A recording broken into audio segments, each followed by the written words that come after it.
Leo A. Estanero, Member, PRB of Civil Engineering.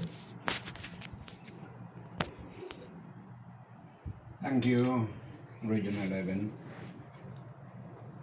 I would like to address my message to the new civil engineers in particular. Initially,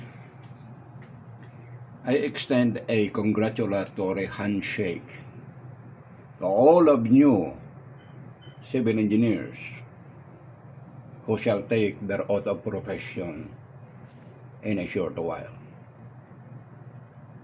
Without doubt, today is the most memorable event, if not the most memorable in your life. More memorable than your baccalaureate graduation ceremonies. A vast majority of you believe that today is the end of your endeavors, sacrifices, sweat and tears, the burning of midnight candles. For on this day, you shall reap the portion of your endeavors in your pursuits and aspirations for a career in civil engineering. Today's event marks a significant milestone in your life for being a full-fledged civil engineer. And I congratulate you for that achievement. Yet I must say that your dreams must not end there. To be a true professional, you have to evaluate yourself and keep on evaluating. Start by asking yourself, what do I want to become in just a few years from now? Have I possessed the sufficient tools and skills for the practice of the profession in the face of competition from my brothers in the profession? Think about this. The civil engineering licensure examinations in November and December of 2024 bring in an addition of more than 6,800 qualified civil engineers to the registry of civil engineers of the Professional Regulation Commission, out of more than 18,400 who took those examinations. The continuing list now beyond the 220,000 count since 1921.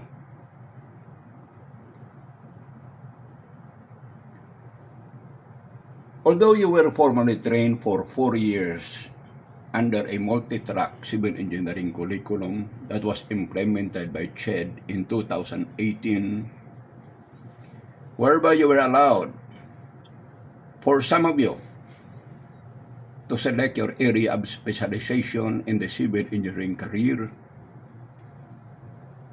the learning outcomes gained from formal training for technical and non-technical courses for 144 weeks only, inclusive of examinations, quizzes, regular and legal holidays, school activities, suspension of classes due to transport strikes and inclement weather. Repeat, 144 weeks for a baccalaureate training is not enough to provide you with the knowledge to compete with the others ahead of you. Impress upon yourself that the board licensure examinations were but a test of your basic attributes.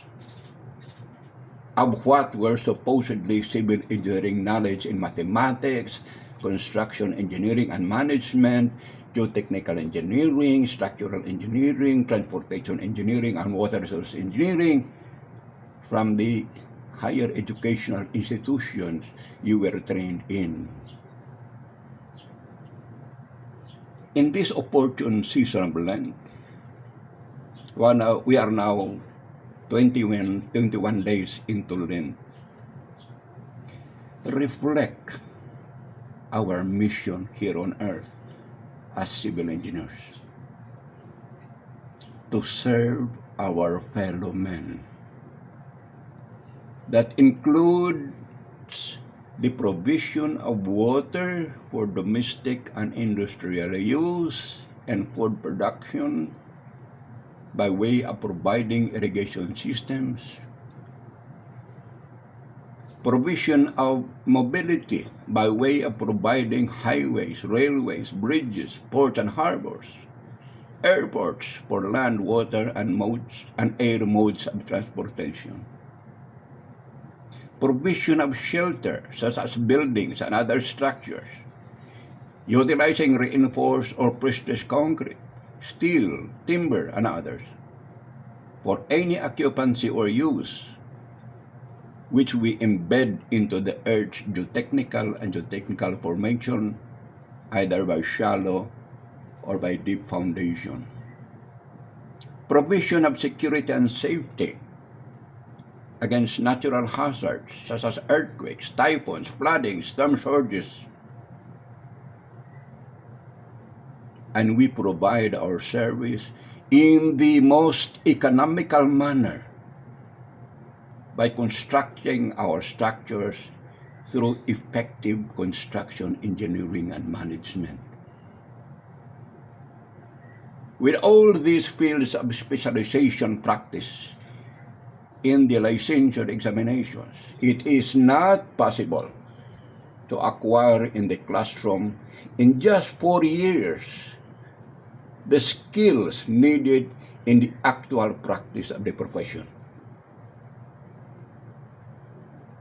Believe me if I tell you that professional competence involving knowledge, skills, values, and ethics can be gained only from lifelong learning. And lifelong learning includes the formal academic training and your comprehension and the extent of the knowledge taught by you by your academic institution. This is supplemented by formal and informal learning, by graduate and postgraduate education, research, participation in technical seminars, webinars, conferences, out of your own self-directed desire and initiative.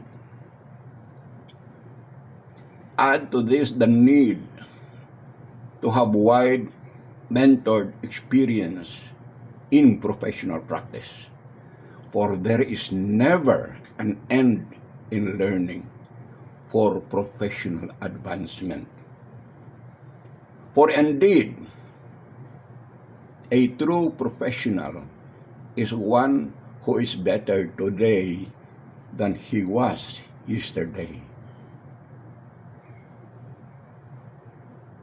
Together with the advent of the borderless practice of the profession, with the ASEAN integration and international agreements, the field of practice becomes more stiffly competitive.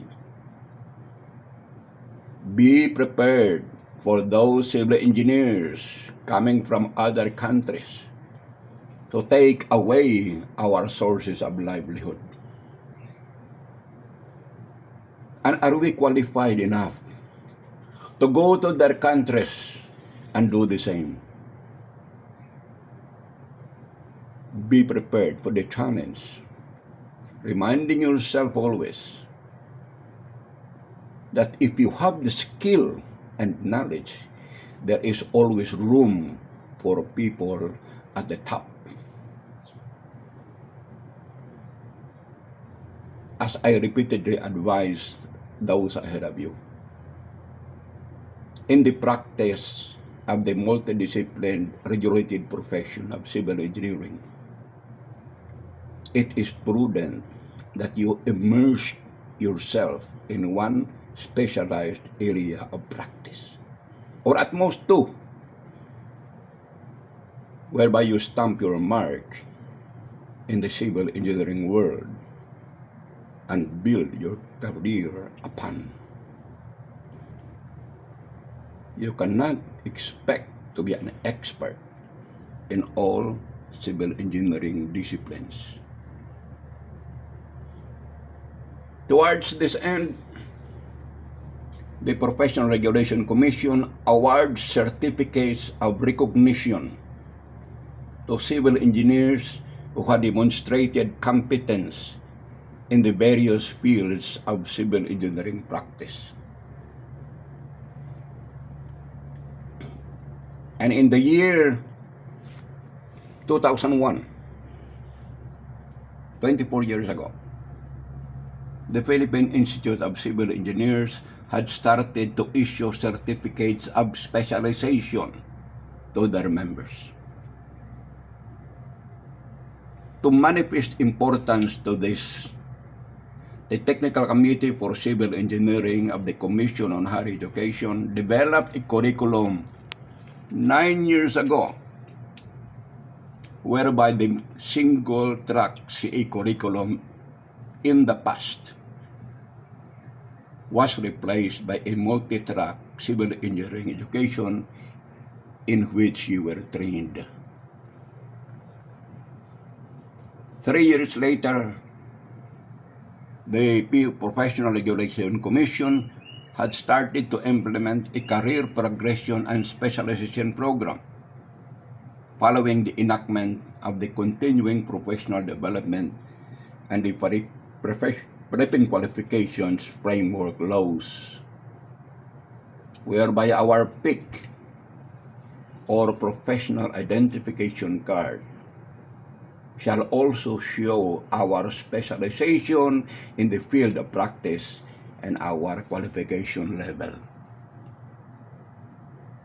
Towards this end, therefore, I encourage you to actively participate in the career progression and specialization program of the Professional Education Commission through the Professional Regulatory Board of Civil Engineering.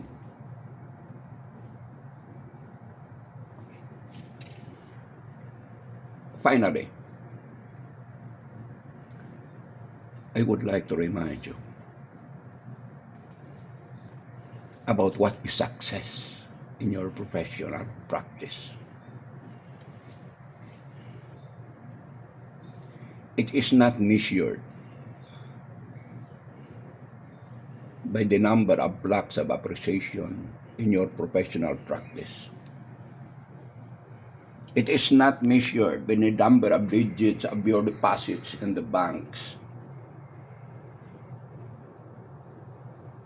Success is measured by the extent of how you become significantly beneficial to the lives of your fellow men.